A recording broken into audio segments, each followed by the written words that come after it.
Okay, YouTube is on.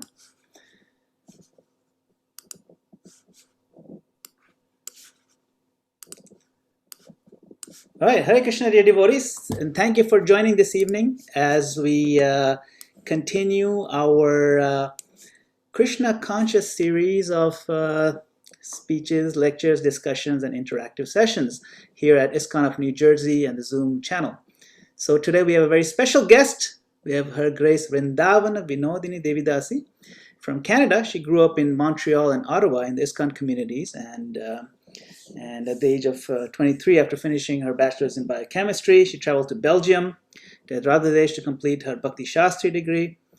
And of course, she has grown up in this tradition of bhakti, and this is how, where she got the worldwide home of Srila Prabhupada, and the numerous hearts. She still serves in this community and transforms the hearts for several years.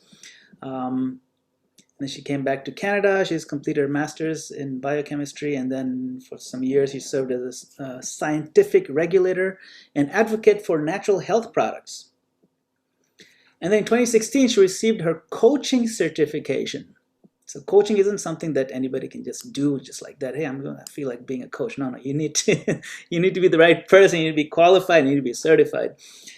She's a disciple of His Holiness Niranjana Swami, and today she's living in New York with her husband Rasanath Prabhu and their little daughter.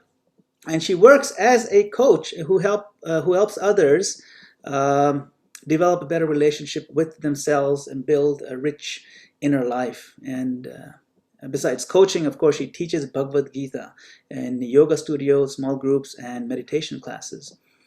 And being a member of the Bhakti Center community, she is very involved in leading community groups, as well as an integral part of the mentorship program. So it gives us great pleasure to invite her on this forum, and we look forward to hearing this very intriguing topic called the austerity of speech. Hare Krishna, welcome.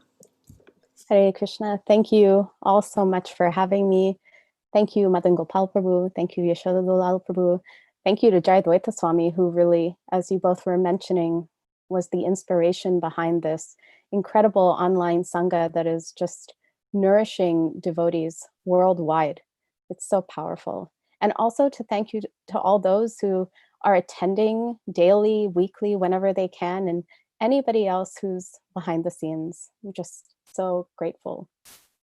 And being invited here, I did feel very small, as so many of my own heroes and role models within life and within the devotional community have spoken here. And so I really beg for the blessings of everyone, and especially all of the senior devotees who are senior in age and or in devotion. So I really, really beg for your blessings. So just perhaps a little bit before I get into the invocation and we begin the class, the reason why I chose this topic, this verse 17:15 of the Gita, known as the austerity of speech, or speech in the mode of goodness, it came about a few years ago when my husband and I had an opportunity to be on a Mayapur and Jagannath Puri Yatra with His Holiness, with His Grace Vaisheshika Prabhu, and so many exalted devotees. And during that yatra, during our Puri leg, we would spend several dedicated hours in churning the Gita specifically. And it just so happened we were reading the 17th chapter. And when we came upon this verse, I was just so struck by how kind Krishna actually is. He recognizes our difficulties, our struggles, and he offers such practical guidance. And so that was kind of the inspiration behind this. Also, I really feel that so many devotees within our movement, and specifically Vaisheshika Prabhu, really embody this verse. And so with that, we will beg for his blessings as well and begin. If you would like, please feel free in your own homes to recite the invocation prayers. Om ज्ञानतिमिरन्दस्य ज्ञानञ्जनशलाकाय चक्षुरुन्मिलितं येन तस्मै श्रीगुरुवे नमः। श्रीचैतन्यमनोभीष्टं स्थापितं येन भूतले स्वयं रूपा कदा मह्यं ददाति स्वापदान्तिकम्। वन्देऽहं श्रीगुरो श्रीयुतापदकमलं श्रीगुरून् वैष्णवांश्च श्रीरूपं साग्रजातां सहगना रघुनाथान्वितां तं सजीवं साद्वैतं सावधूतं परिजनसहितं कृष्णचैतन्यदेवं श्रीराधा कृष्णपादान् सहगना ललिता श्रीविशाखान्वितांश्च। नमः ॐ विष्णुपादाय कृष्णपृष्ठाय भूतले श्रीमते भक्तिवेदान्त स्वामी इति नामिने। नमस्ते सरस्वते देवे गौरवाणी प्रचारिणे निर्विशेष शून्यवादी पाश्चात्यदेशतारिणे मुखं करोति वाचालं पङ्गुं लङ्घयते गिरिं यत्कृपातमहं वन्दे श्रीगुरु दीनतारिणम्।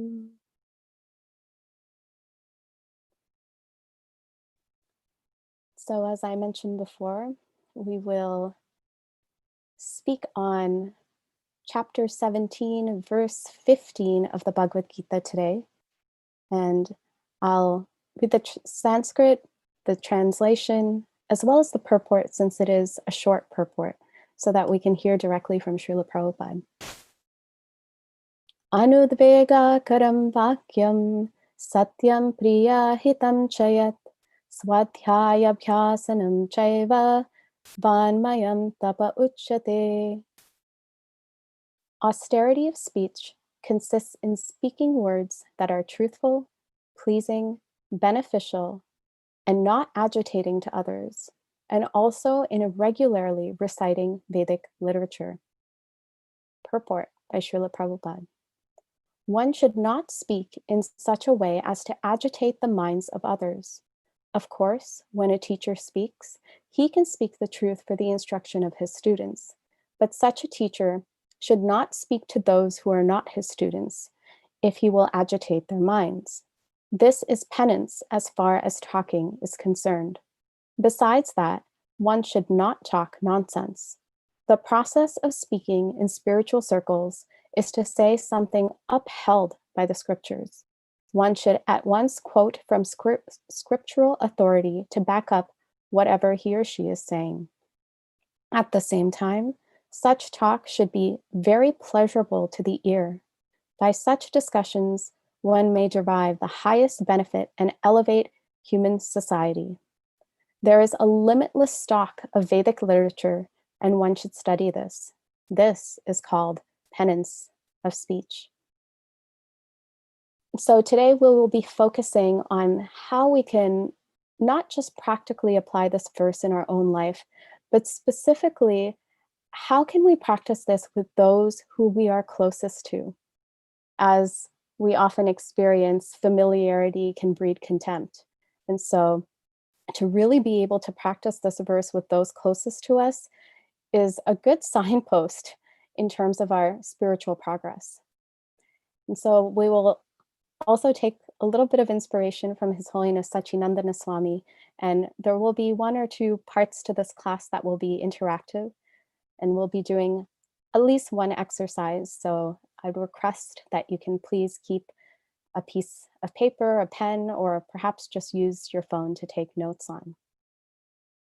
And so from this verse, we hear about the austerity of speech. And this is also backed up by the first verse of the nectar of instruction. which goes Vacho Vegam, Manasakrodha Vegam, Jiva Vegam, Udarapasta Vegam, Etan Veganyo Visaheta Dira, Sarvam Abhimam Pritivim Sashishyat. A sober person who can tolerate the urge to speak, the mind's demands, the actions of anger, and the urges of the tongue, belly, and genitals is qualified to make disciples all over the world. So as I was preparing for this class, I was listening to His Grace Chaitanya Charan Prabhu speak on this verse from the Nectar of Instruction. And he spent a little bit of time unpacking this word vegam, which Prabhupada translates to mean urge. And I would like you to think about that word. What is an urge? It is something that creates a demand that must be filled immediately. And in the process of being filled immediately, what it does is it compels us to act with great speed, with minimal time for reflection. That, once again, with minimal time for reflection. And so we'll begin the interactivity early. And so a question I would pose to you all, and you can feel free to perhaps write your answers in the chat. I'll read them out loud. If you do feel inspired to share vocally, you can do so as well. And that is, what are the situations that you find yourself in your day-to-day lives that compel you to speak quickly? You can do just a mental recount of perhaps this past day, perhaps this past week. Where was a time where you felt compelled to speak with someone just within your own household? Okay, thank you so much, Radha Bhakti. In anger, wow, this one is coming up a couple of times from Radhika as well. Anger, okay. Yes, so this trigger, when we feel triggered, and sometimes that trigger can provoke anger, that is definitely a very, very common one. Anybody else? When something is not per our expectation. Fantastic. So, so true. Our ego gets, I almost imagine it clenching up out of frustration when we don't get something that we want. And so immediately we start to speak. A few more here. So in trying to get out of a situation, to quickly move on to something I think is more important, definitely. When we're misunderstood, a big one. Thank you, Athena. And from pride, defending ourselves. Beautiful. Thank you. Thank you all so much for sharing. So we'll take those as some examples, and I would highly encourage, if somebody didn't get a chance to share, to please think about this. And the reason why I would encourage this is we each have very specific things that trigger us. And when we become aware of those potential triggers, it becomes much easier to watch out for them. And it's this awareness that Krishna is really trying to build. Okay, one more, since Madan Gopal Prabhu wrote it. When we want to be funny, not realizing that what we may say may offend someone or be thoughtless. Okay, it's so true. And it happens so often. We have one intention, and then it comes across in a way that does not feel at all in line with what we hoped it would invoke out of others. All right, and so now that we've gotten some ideas as to what may be potential triggers to impel us to speak, to push us to speak, let's go into these 4 criteria that Krishna offers us. And the way that I look at it personally is that Krishna is offering us 4 filters. And so, especially in India, you may sometimes see women, especially in villages, they'll sift through rice in order to remove any of the contaminants. And they'll do this several times. And so they'll sift it through for one layer, take that rice aside, put it into another filter, and once again do it. And they'll do it over and over and over again until that rice is edible enough to be cooked. And so similarly, what Krishna is doing is he's offering that type of similar filter for our own speech. Now, the thing is, in order to do this, it actually requires space. And there's a Austrian psychiatrist by the name of Viktor Frankl who really coined a phrase that I feel is so relevant and that I would really love to share with you. And he says this, he says, between stimulus and response, there is a space. And in that space is our power to choose. In our response lies our growth and our freedom. And so once again, there's a stimulus and there's a response and there's the space in between. And it's that space where we really find that freedom and our growth. And so when I first came across this phrase, this quote, immediately what I thought was, whether he was conscious or unconscious, he's describing the mode of goodness, because the mode of goodness is what is characterized by illumination, by thoughtfulness, by awareness, and the urge that we experience that is there due to the senses that are coming in contact with their sense objects, and then immediately they push us to respond, is really coming from the mode of passion. It's reactive and it encourages impulsiveness. So we can think about these filters in a different way. And as in Krishna is saying, I want you to create space. That is the austerity that I'm asking you to do. And I'm going to give you the guidelines. I'm going to give you help in order to do that. And I'll do so by offering you these criteria. And so we'll get into the first criteria, which is satyam, truthfulness. And so what does speaking truthfully in close relationships mean? So I was pondering this for quite some time, as in this purport, Prabhupada doesn't really spend so much time speaking about truth per se. He spends a lot of time speaking about pleasing, not agitating to others. And ultimately, from reading other purports in Prabhupada's books, what is clear for us as aspiring devotees is that ultimately the highest truth that we are aspiring towards is that realization that Krishna is the supreme and we are his servants.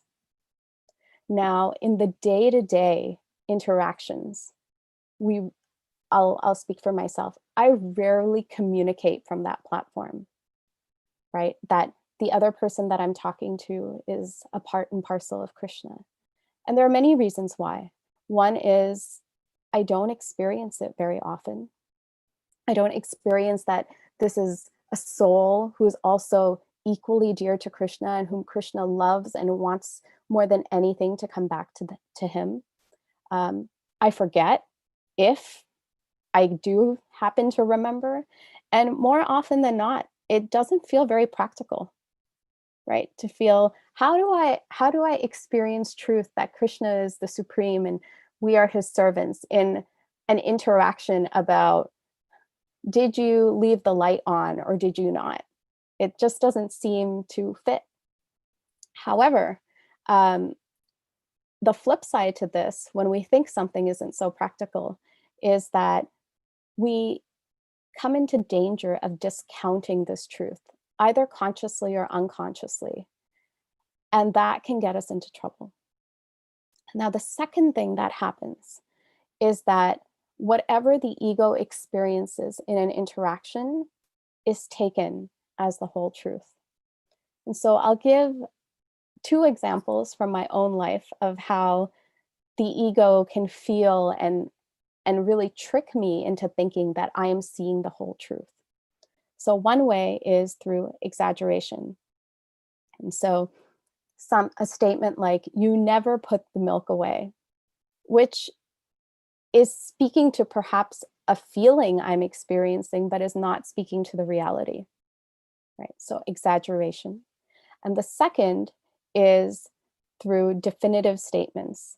And it was so funny because I was preparing for this class. I was thinking about definitive statements and I was thinking, yes, I really need to watch myself. And immediately I did exactly this today to my poor husband. And so he made goranga potatoes, it's Ekadashi.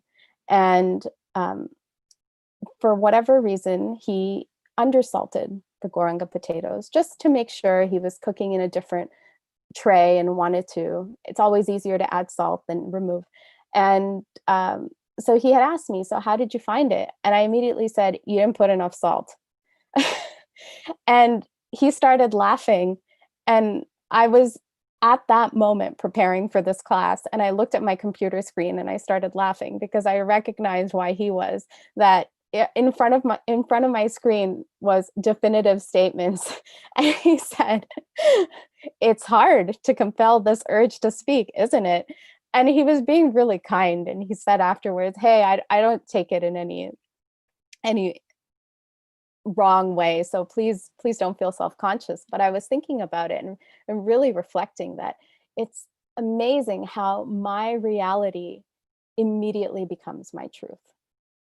It's so quick.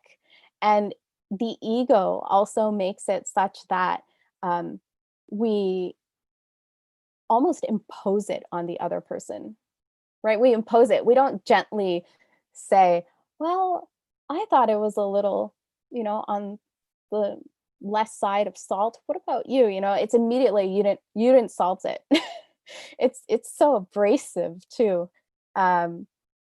So with that, but then how can we get to the truth, right? I mean, what is it that could really, really help us? And I think Prabhupada gives us really another, not just truth, but lens that we need to constantly be reminded of. And that is to recognize that we are conditioned. And in the introduction to the Sri Ishopanishad, Prabhupada very clearly states how the living entity is conditioned.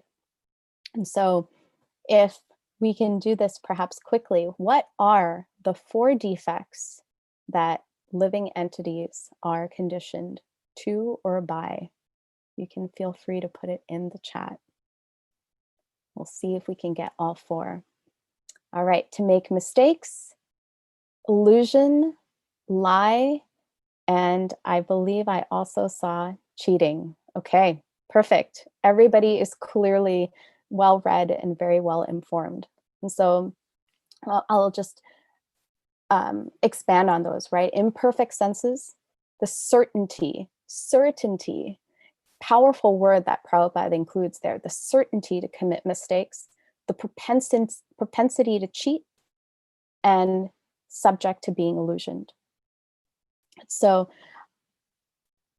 I think about this when I have these kinds of opportunities, and I think, how often during the day do I even remind myself that I'm subject to these 4 defects? And how often do I think of them when I'm in interacting with somebody else? And I can say it is so rare. It's probably, if I'm lucky, twice a year, really. And yet I'm so quick, so confident to state that my perspective is true. And so, although we have our subjective experience of truth, what Krishna is asking us to do is to really seek and come to the objective truth. And we spoke about this. This is very difficult because of the fact our false ego wires us to think that we are right. It wires us to think that we are right. And by default, that means the other is wrong.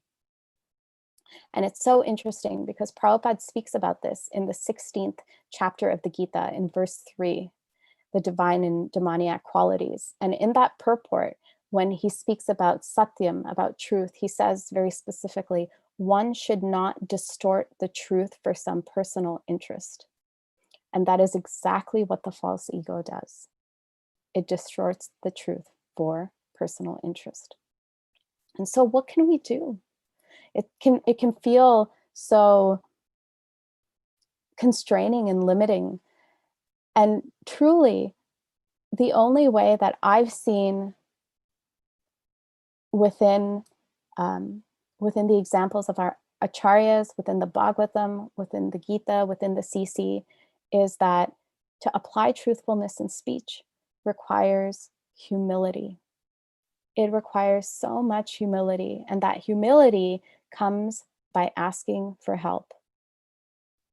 That is, to be able to sacrifice the needs of our false ego in service of doing the right thing instead of feeding it, which is what it wants.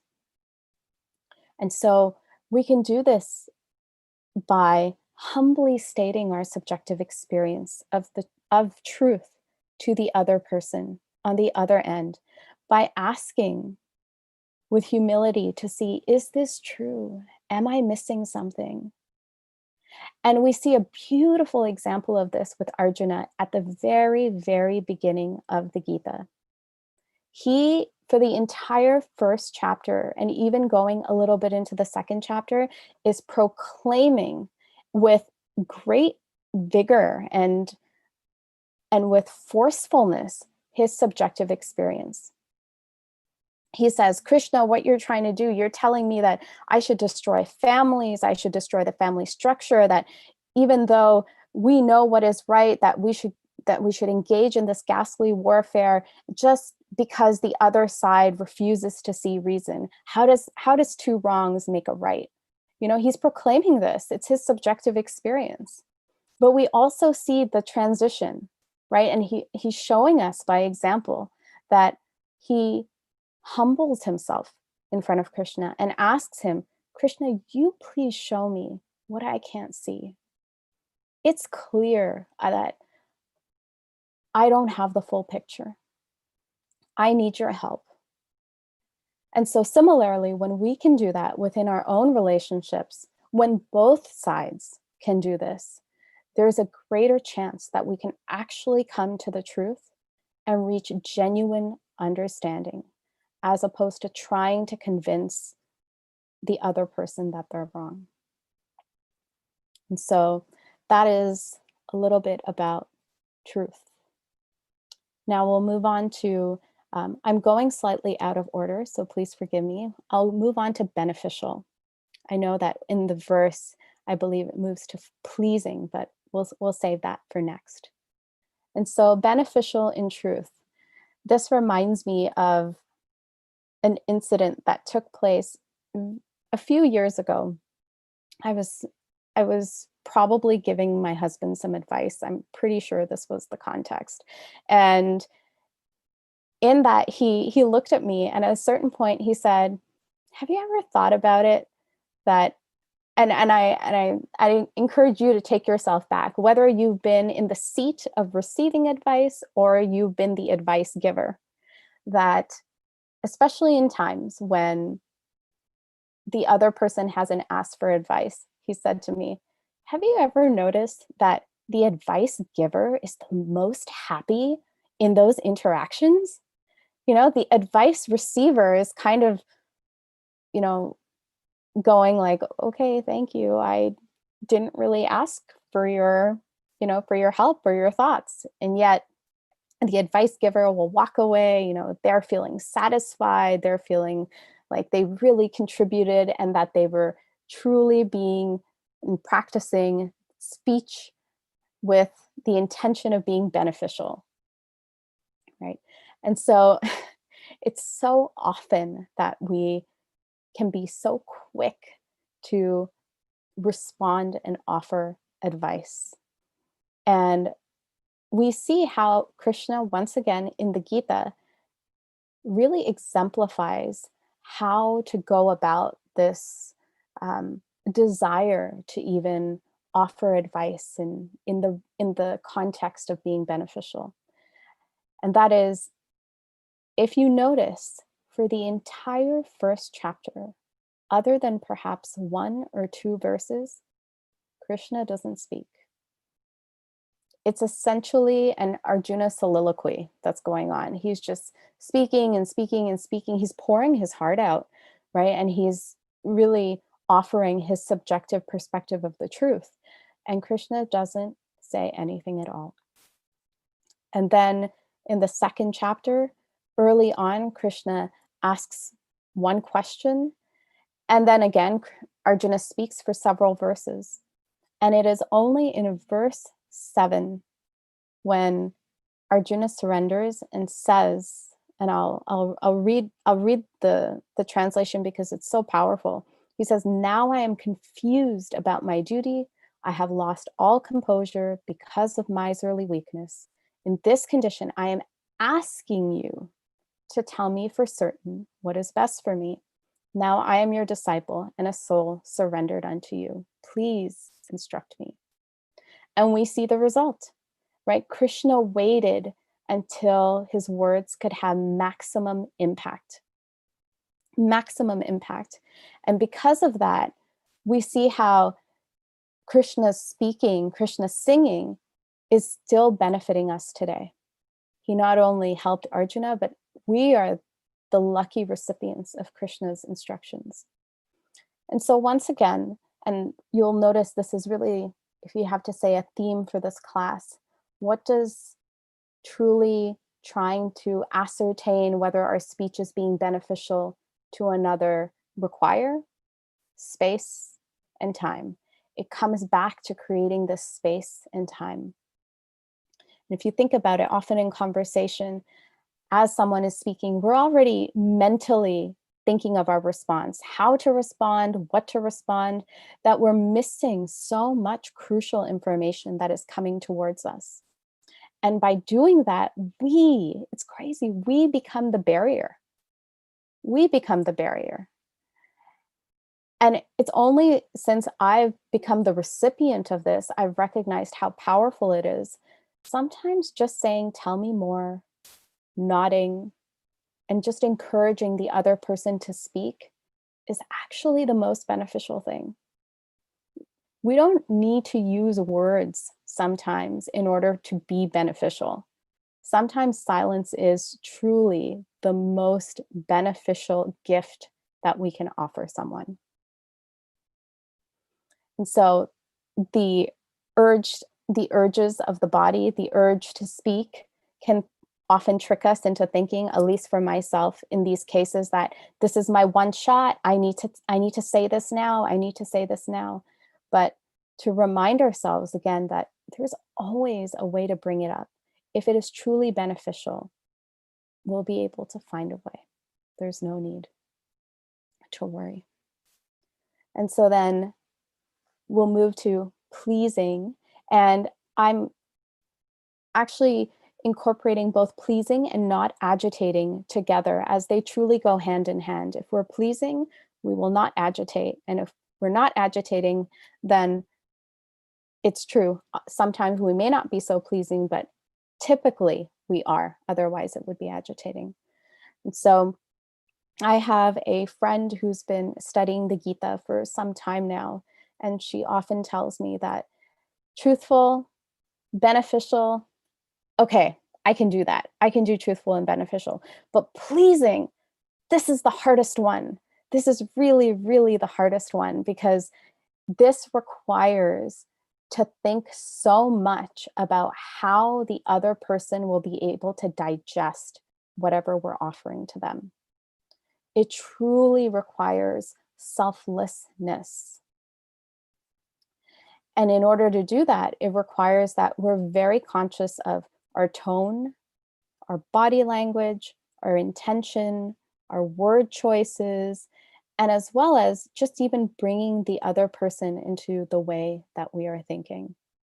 And there is a beautiful, beautiful example of this in the Chaitanya Charitamrita with Keshava Kashmiri.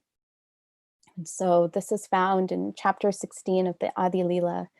And so we hear that Keshava Kashmiri was known as the Digvijay Pandit, right? And that he had conquered in all directions, Digvijay. And he had gone around defeating all the Pandits in Navadvip, and as a result was getting more and more and more puffed up. And he had a very special benediction that Goddess Saraswati would reside on his tongue. And that was why he was able to do this. And so the CC describes that on a moonlit night, he comes into Navadvip, right by the Ganges, where Nimai at that time was holding an open class to his students. And elsewhere, it's also written that for the first time, as he enters into this space, Keshava Kashmiri experiences some fear in his heart.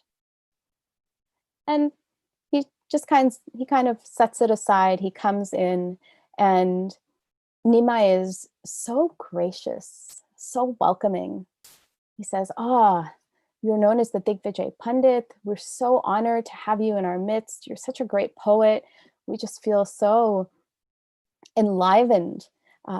Please come and be with us. And it's so interesting because the way in which Keshava Kashmiri speaks is that he's actually inconsiderate towards Nimai Pandit. And his words reflect that. And yet, Nimai says, you are here, please sit down. Perhaps you can create some compositions to glorify the Ganga. And so within an hour, Keshava Kashmiri comes up with 100 beautiful verses that are just glorifying the Ganga. And the Lord praises him. Nimai praises him by saying that there's no greater poet in the world. And then it's so interesting. He says, he does this so thoughtfully and intentionally. He first says, but if you can explain the meaning of one verse, we can all hear it from you from your own mouth and thus be very happy. And Keshava Kashmiri is incredulous because he's just recited 100 verses, and here is Nimai being able to accurately remember this verse.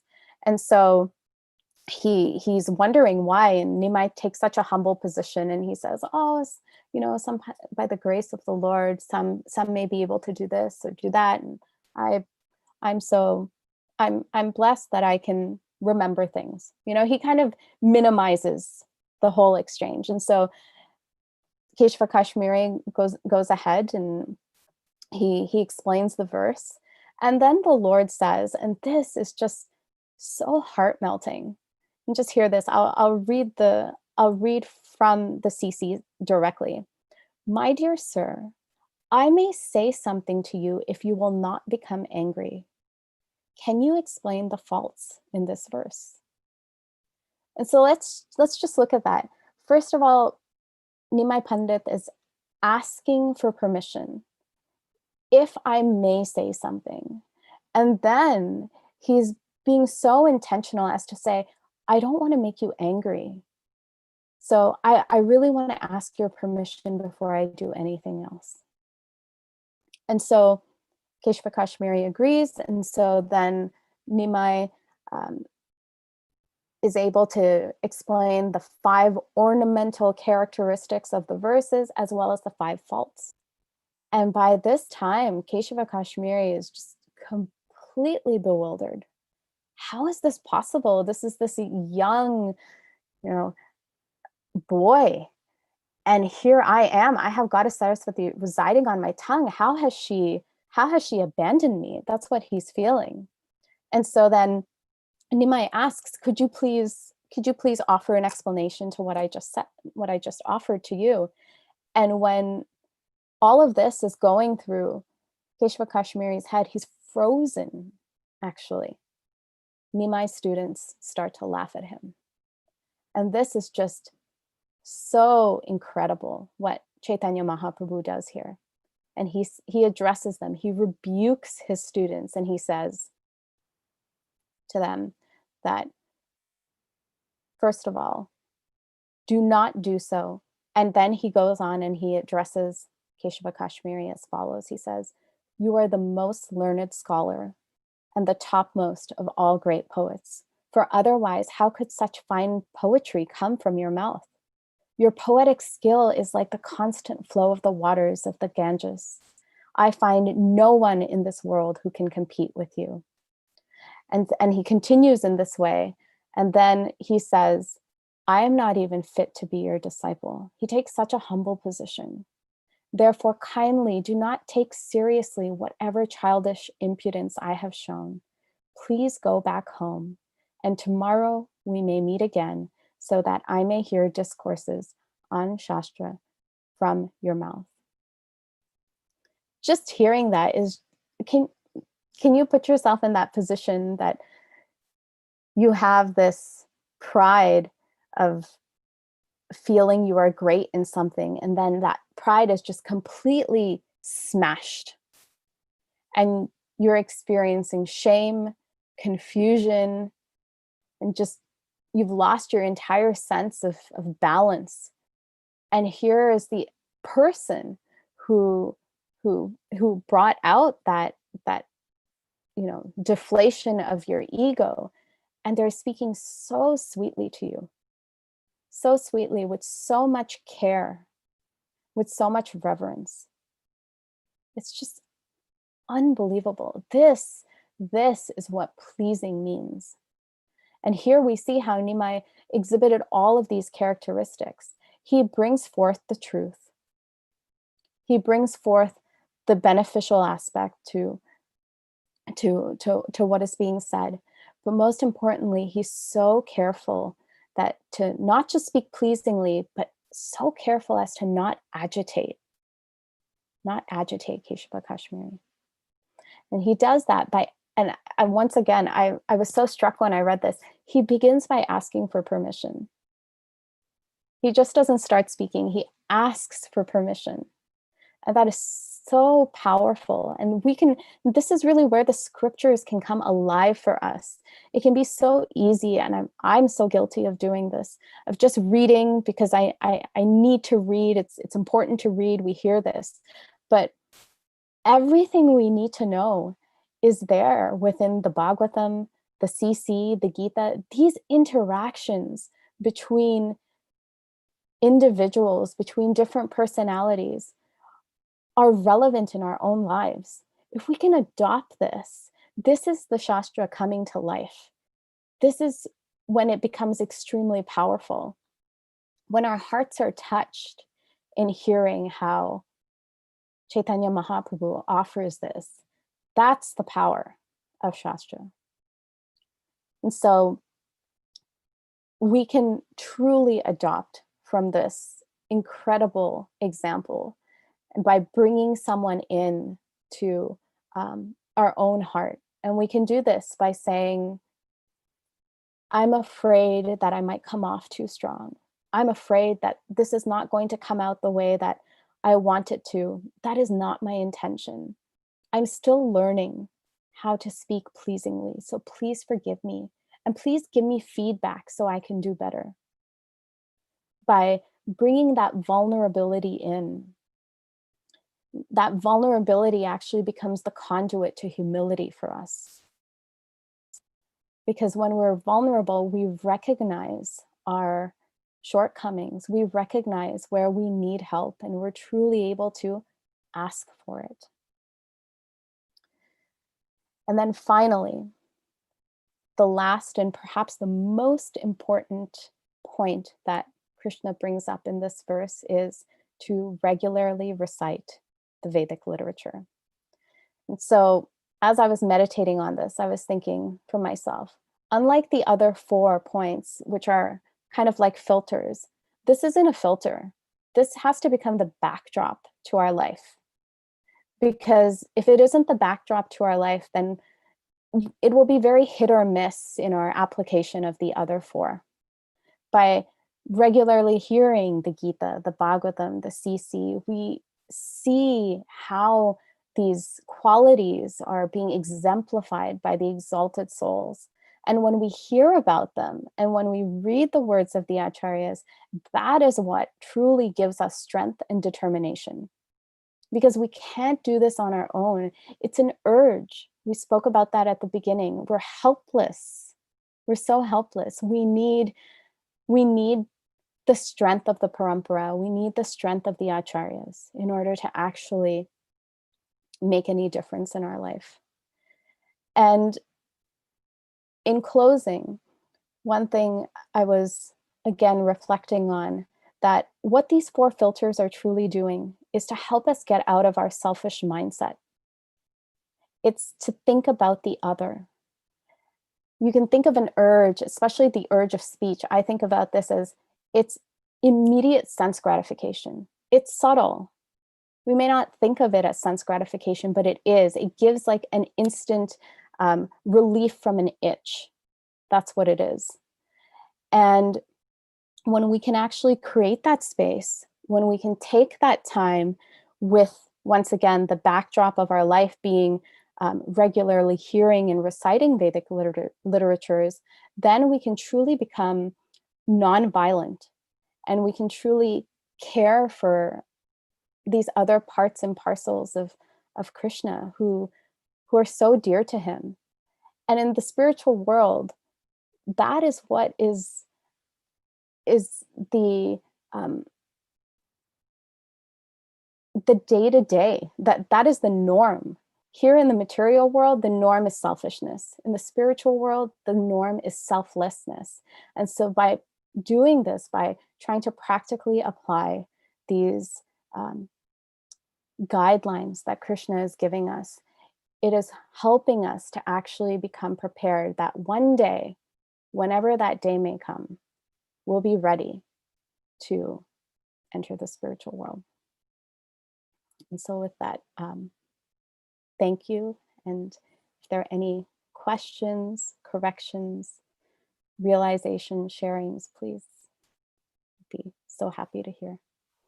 Yes, if anyone has any comments or questions, please, you can use the raise a hand feature, or you can type it in the chat, or just say that I have a question in the chat or something.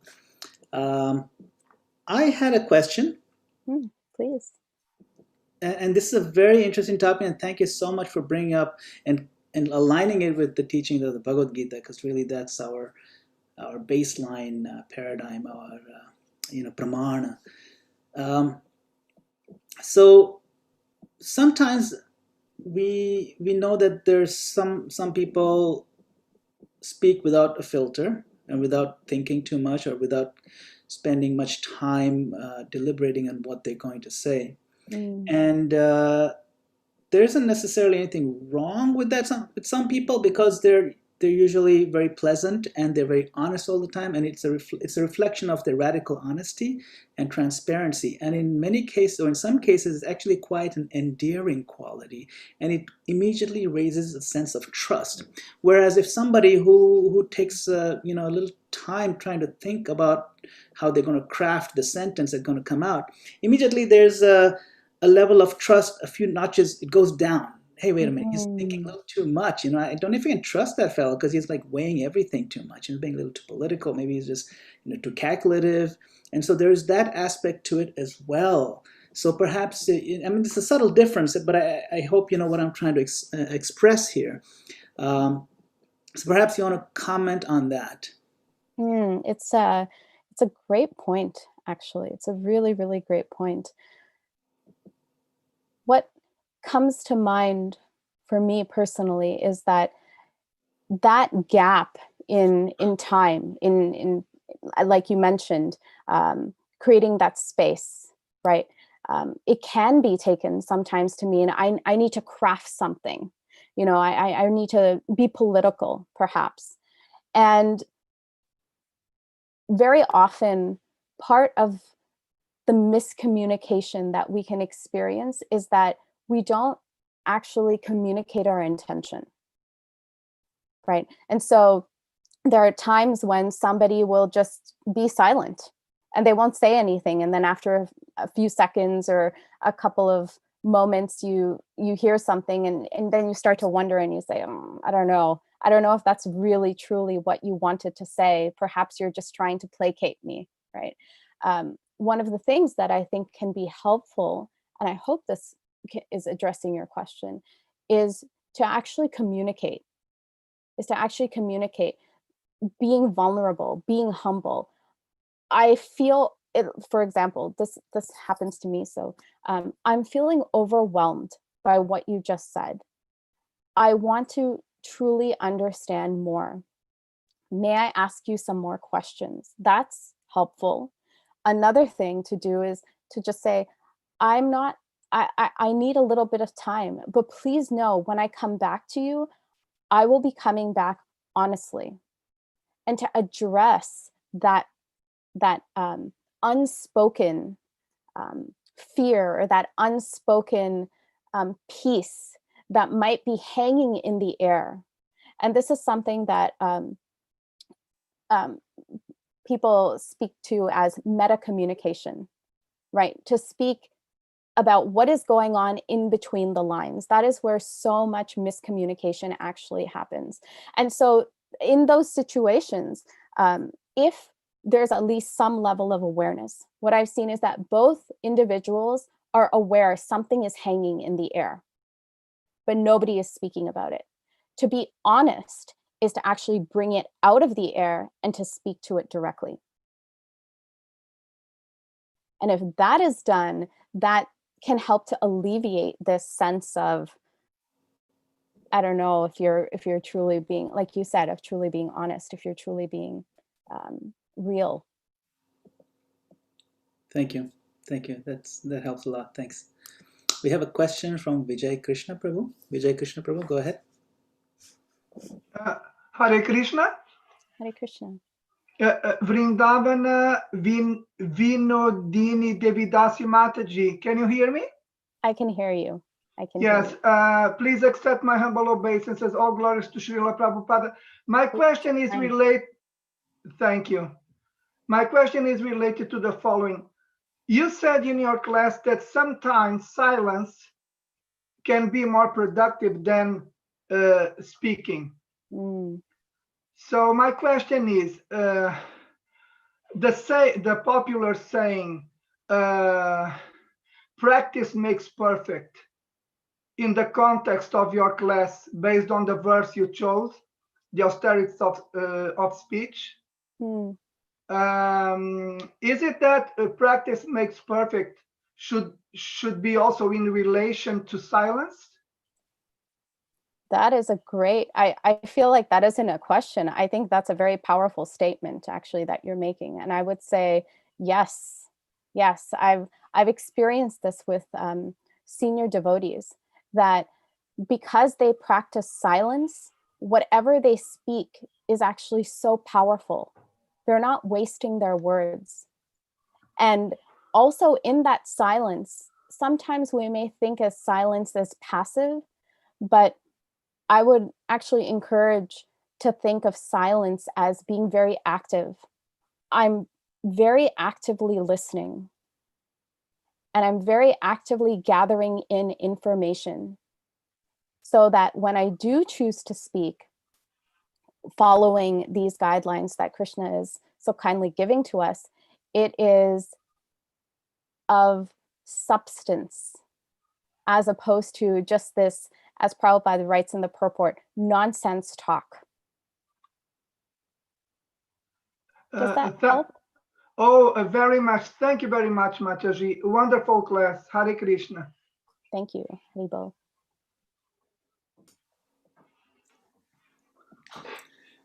Thank you very much. If there's anybody else who has any questions or comments on this topic, please feel free to raise your hand. Let's see, there's something from Athena. Athena says, this was so thoughtful and helpful. Thank you so much, Hare Krishna. Hare Krishna, thank you, Athena. Okay. I might have a question and a comment. Please go ahead. Okay, thank you, Vrindavana. Really, this was wonderful. Really helped crystallize. So one comment, something that Vijay Krishna Prabhu said. Srila Prabhupada does talk about silence being not necessarily maun or lack of speech that the impersonalist practice. It's actually not talking about material things, but really talking mainly about Krishna and Krishna consciousness. So Beautiful. Thank you for adding that. Thank you. So powerful. Yes. yeah, so that was one comment. Thank you. And the question was, you mentioned, and thank you for bringing out an example from your own home life. And I think many of us might find that that's true, that we might actually be more mindful of our speech when we are talking to people outside, but people that we are in connection with every single day, especially in the home. That might not be the case. So how does one cultivate that austerity of speech as defined in 17.15? Great question. I'm still trying to figure it out myself. This was an exercise that was offered to me, and I feel like it's very powerful, and perhaps it can be of some service. And that is, especially within family life, whether it's with our spouse, whether it's with our children, whoever it's with, to ask for feedback. Because there are particular places where our close friends, family members probably experience some type of disconnect from this verse. And for us, at least for myself, I get regular feedback from my husband, by the way. So, what happens is that I realize when I receive that feedback, I'm actually so unaware of it. I'm truly grateful for the feedback, because if I wasn't being given that feedback, I could continue on forever being oblivious to it. For example, with tone, when I'm hearing myself speak, it sounds totally normal, and yet it may come off as very strong, and that's what's being experienced by the other person. And so each of us have our own internal calibration of what is strong, what is loud, what is distasteful, and to really be able to come in the mood of serving the other. Again, bringing back that highest truth that we aspire to live by, that this is a part and parcel of Krishna, who has been given or entrusted in my care. And so how can I serve them? Again, it comes back to the service component. And it can be hard to serve sometimes when we don't know what the other person needs. And so to ask for feedback when we're ready to receive it, that's also equally important, because sometimes we receive feedback and we're not ready. So to really, I feel like after chanting, after hearing classes, sometimes we're much more in that mode of goodness space, that we are actually much more receptive to hear feedback. I hope that's helpful. Thank you. We have a couple more questions in the chat. Vamshidhari Gopal Prabhu asks, how do we practice pleasing and non-agitating talk with close ones at home without sounding too formal or artificial? It's so interesting. The question I would ask is, what is formal and artificial? It would be helpful to know that, because I think many of us have our own, again, calibration of what formal and artificial is. For myself, I can say, if it's okay, I'll speak from my own place. Sometimes implementing something like, I hope I'm not coming off too strongly. If I am, please offer me feedback, can seem kind of artificial, to insert that into a conversation. And yet we see, once again, let's go back to the example of Nimai Pandit. Did that seem formal and artificial? I didn't experience it as formal and artificial. I experienced it as so much sweetness. And I think that piece is really about, what is our intention? If I'm doing something because I have to do it, it often comes out as very formal and artificial. But if I'm doing something from a place of true service, the heart is involved then. I'm remembering that this is a soul who is dear to Krishna. I want to serve that soul. Immediately, anything that may even seem formal and artificial will be taken away. Because we're actually speaking from a place of vulnerability and care, as opposed to, I need to do this because I'm being told this is the right thing to do. Yeah, thank you, Mataji. Like I was coming from a place where, like I'm not practicing this, let's say, at all right now. Me And neither. Don't I worry. start practicing it, then all of a sudden I may get a reaction, hey, what's wrong with you, and whether it's genuine or not. I so appreciate that. Thank you so much. I'm really glad that you spoke up. I truly appreciate it. To that, again, bringing the other person into your way of thinking before you bring this up in the conversation can be very helpful. Because if you just kind of bring it up, all of a sudden the other person is thinking, what's going on? But to sit down, to say, I'm feeling as though my speech could be much more pleasing. I want to do whatever it takes to achieve that. These are some ways I'm going to try. So if I do bring it up, please don't feel like it's coming out of nowhere. Again, over communication sometimes is, I don't believe there's such a thing. I think most of the time we veer on the side of under communicating. Over communication can be so helpful because it actually brings somebody into our consciousness and our intention. I hope that's helpful. Thank you. Shamal Kishori has a question. What is a productive way to give that feedback? Shamala is so happy that you're here with us today. Perhaps you can speak a little bit more when you say feedback. Could you explain a little bit more? Yeah, I'm kind of flipping it to the other side. So if we're the one who's on the receiving end of someone speaking or and in a way that's not following these principles that you just discussed, and how is a productive way to make them aware of that instead of just kind of getting on the bandwagon with them and immediately getting in the same level and arguing or whatever. Yeah, thank you. Great. Thank you for clarifying as well. I'll begin here. It takes a lot of awareness and self-restraint, because it's so easy to be pulled down as opposed to trying to stay situated in proper consciousness, right? The tendency is to be pulled down. So it requires a lot of discernment. And that discernment comes from being able to analyze, where is this person coming from? What is their consciousness? Because sometimes, as we spoke about before, sometimes we may not be the person to try to help rectify the other's behavior. Even though we may be close to them, to borrow from Stephen Covey, right? Your circle of influence, is that person in your circle of influence?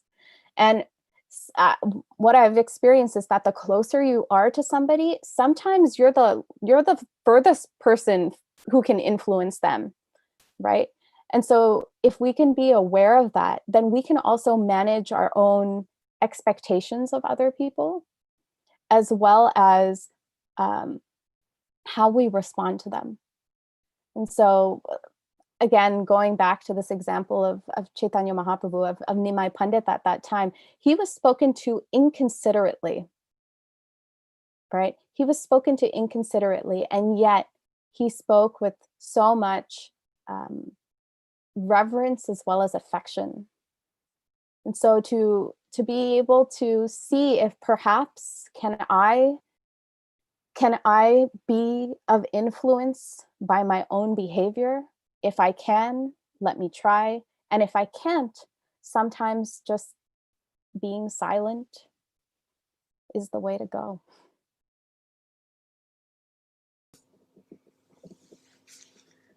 Thank you. So I think we're out of time, and also we're kind of out of questions, so it's perfect. Everything lined up very nicely. So thank you very much, Vrindavana, Vinodini, Mataji, for spending time with us this evening. And this is a topic that definitely that we can take home a lot of points and reflect and try to apply in our lives. So I'd like to request everybody to just hold on for one more minute, and we have some announcements of our upcoming programs. So on the Bhakti Center channel, which is a tinyurl.com/Bhakti Center, we have these Pathways to Perfection series, and we're well on our way, about halfway through it. And our next session will be this Saturday with Gauranga Prabhu. That's October 17th. So this is 9 a.m. to 10:30 a.m. Eastern Time on the Bhakti Center channel. So please make a note of that. And it's organized by Bhakti Center and co-hosted by the New Jersey, New York, and Richmond temples. And upcoming programs on this channel, as most of you know, we have His Holiness Jayadvaita Swami Maharaj on Mondays, Wednesdays, and Fridays. As we're making our progress through the second canto of Srimad Bhagavatam. It's a very interactive, engaging session. Today we had Vinodini Mataji, and then on Thursday we have His Grace Dayananda Prabhu. Dayananda Prabhu is a disciple of Srila Prabhupada from the early days in New York. On Saturday morning at 11:30, we don't normally have a Saturday morning session, but we have a special session this Saturday morning with His Holiness Swarup Das Goswami Maharaj, reading from the book Soul Eyes. So please join for that. It's a special treat. Saturday morning at 11:30. And on Sunday evening at 8 p.m. again, His Grace Shesha Prabhu. Shesha Prabhu is one of the leaders in our movement. And he is also a great speaker. So please be sure to join. And I would like to request His Grace Neelmani Prabhu to offer a word of thanks on behalf of our temple. Go ahead, Prabhu. Hare Krishna, Vinodini Mataji, that was a wonderful class. Thank you so much for coming and sharing with us. Hare Krishna. Hare Krishna, thank you. Yes, thank you, Neelmani Prabhu. And thank you, dear devotees. If you would like to unmute yourselves, you can unmute yourselves at this point and offer a quick Haribol to Vrindavana Vinodini. Thank you very much. Hare Krishna. Haribol. Hare Krishna Mataji, Dandavat. Krishna. Haribol. Haribol, thank you. Hare Krishna, thank you so much. It was excellent. Oh, thank you so much. Hari Hari. Thank you, Hare Krishna. Thank you. Hare Haribol. Krishna. Thank you so much, Vrindavan. So nice to see you as well. Thank you for such a wonderful class. Thank you. So happy to have you, Athena. Thanks, Vrindavan. I had a good time. Thank you. Oh, Jai, my obeisance is at your feet, Yadinath Prabhu. Haribol, thank you. Haribol. Nice to see you. I learned a lot. You too. Hare Krishna. Vrindavana Mataji, can you hear me? Yes.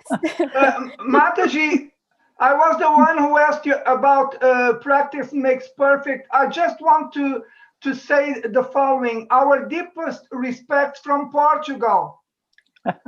Well, my obeisance is back to you and that entire yatra. Hare Krishna Mataji. Wonderful session. Thank you. Thank you so much. Thank you. Radhe Radhe. Prabhupada ki jai. Jai.